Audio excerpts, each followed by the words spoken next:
Ratapan pasal 2 ayat 1 sampai ayat 22. Murka Allah terhadap Sion. Ayat 1, betapa Tuhan menyelubungi putri Sion dengan awan dalam murkanya.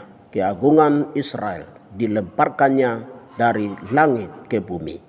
Tak diingatnya akan tumpuan kakinya tatkala ia murka. Ayat 2, tanpa belas kasihan Tuhan memusnahkan segala ladang Yakub.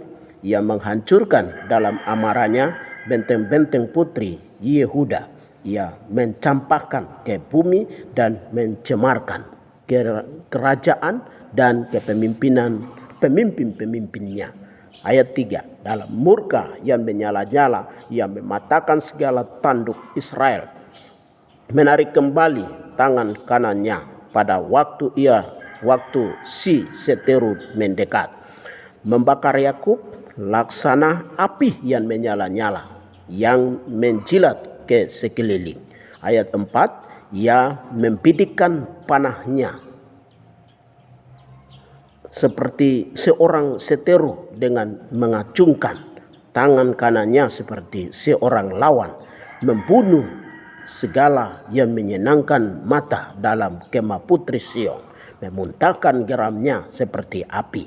Tuhan menjadi seperti seorang seteru. Ia menghancurkan Israel, meremukkan segala putri, segala purinya dan puringnya, mempuingkan benteng-bentengnya, memperbanyak susah dan kesah pada putri Yehuda. Ia melanda kemahnya seperti kebun, menghancurkan tempat pertemuannya di Sion. Tuhan menjadikan orang lupa akan perayaan dan sabat, dan menolak dalam kegemaran murkanya raja dan imam. Ayat 7, Tuhan membuang mesbahnya, meninggalkan tempat kudusnya, menyerahkan ke dalam tangan seteru tembok puri-purinya. Teriakan ramai mereka dalam bait Allah seperti keramaian pada hari perayaan Jamah. Ayat 8, Tuhan telah memutuskan untuk mempuingkan tembok putri Sion. Ia mengukur semuanya dengan tali pengukur. Ia tak menahan tangannya untuk menghancurkannya. Ia menjadikan berkabung tembok luar dan tembok dalam. Mereka merana semua, terbenam gapura-gapuranya di dalam tanah. Tuhan menghancurkan dan meluluhkan palang-palang pintunya. Rajanya dan pemimpin-pemimpin berada di antara bangsa-bangsa asing. Tak ada petunjuk dari Tuhan, bahkan nabi-nabi tidak menerima lagi wahyu daripadanya. Duduklah, ayat 10, duduklah tertegun di tanah para tua-tua putri Sion.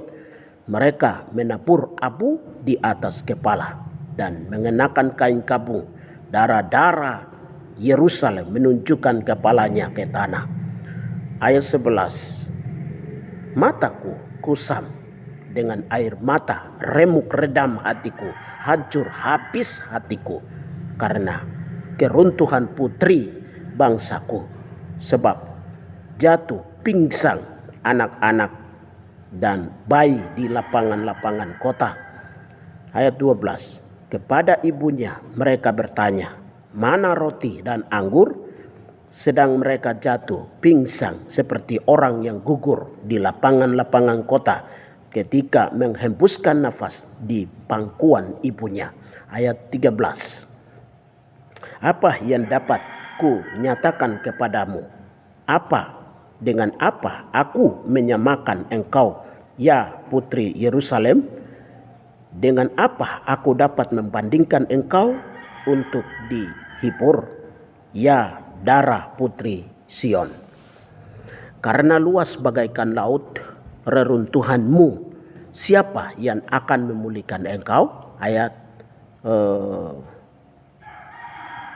14, Nabimu melihat bagimu penglihatan yang dusta dan hampa. Mereka tidak akan menyatakan kesalahanmu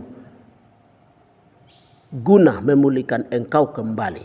Mereka mengeluarkan bagimu ramalan-ramalan yang dusta dan menyesatkan. Ayat 15, sekalian orang yang lewat bertepuk tangan karena engkau. Mereka bersuit-suit dan menggelamkan kepalanya mengenai putri Yerusalem. Inikah kota yang disebut orang kota yang paling indah, kesukaan dunia semesta? Terhadap engkau semua seterumu mengangakkan mulutnya. Mereka bersuit-suit dan menggerakkan gigi.